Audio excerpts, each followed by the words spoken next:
સ્થાનિક સ્વરાજ્યની ચૂંટણીઓ પહેલા જ દાહોદ જિલ્લા આમ આદમી પાર્ટીમાં મોટું ભંગાણ સર્જાયું છે।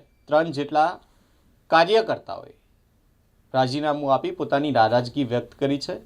આવો સાંભળીએ કયા કારણોસર તેઓએ રાજીનામું આપ્યું છે। હું શૈલેષ કુમાર મેડા આમ આદમી પાર્ટીમાં ઓગસ્ટ મહિનાથી કાર્યકર્તા તરીકે કામ કરી રહ્યા છે, પણ આમ આદમી પાર્ટીમાં કંઈક ને કંઈક અંદરો અંદર ખેંચાતાણ અને સંકલનનો અભાવ જોવા મળે છે, જેથી કરીને અમે લોકોએ 8 તારીખે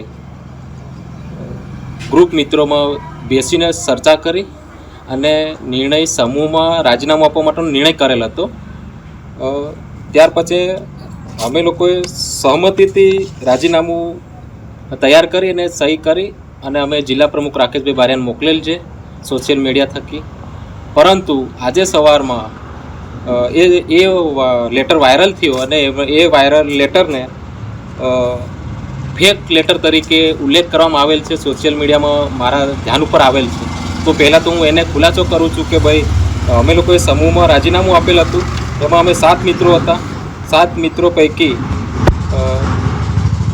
4 મિત્રો એમની ઈચ્છા શક્તિને અનુરૂપ એ લોકોએ નિર્ણય લીધો છે કે ભાઈ અમારે રાજીનામું આપવું નથી, એવું એમને કહેવામાં આવ્યું છે સોશિયલ મીડિયા થકી, અને એમને જણાવ્યું છે કે ભાઈ અમે આ કોઈ સહયોગ કરેલ નથી અને આ ફેક લેટર છે, એવું એમને જણાવવામાં આવ્યું છે। તો હું એ કહેવા માગું છું કે અમે સાથે બેસી અને મારું પણ એમાં 7મા ક્રમ પર નામ છે, મેં પણ જાતે સહી કરેલ છે।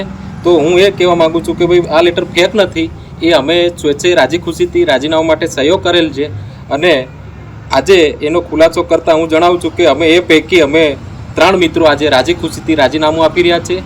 એ લેટર અમે આ અમારો 7 જણનો જે લેટર છે એ અમારો આગળની તારીખનો છે। ત્યાર પછી આજે અમે 10 તારીખના રોજ શૈલેષ કુમાર મેડા, વિનોદભાઈ ડામોર અને નરેશભાઈ નીનામા આજે અમે આમ આદમીના પ્રાથમિક પદ ઉપર સંગઠનને મજબૂત કરવા માટે અમે કાર્યરત હતા।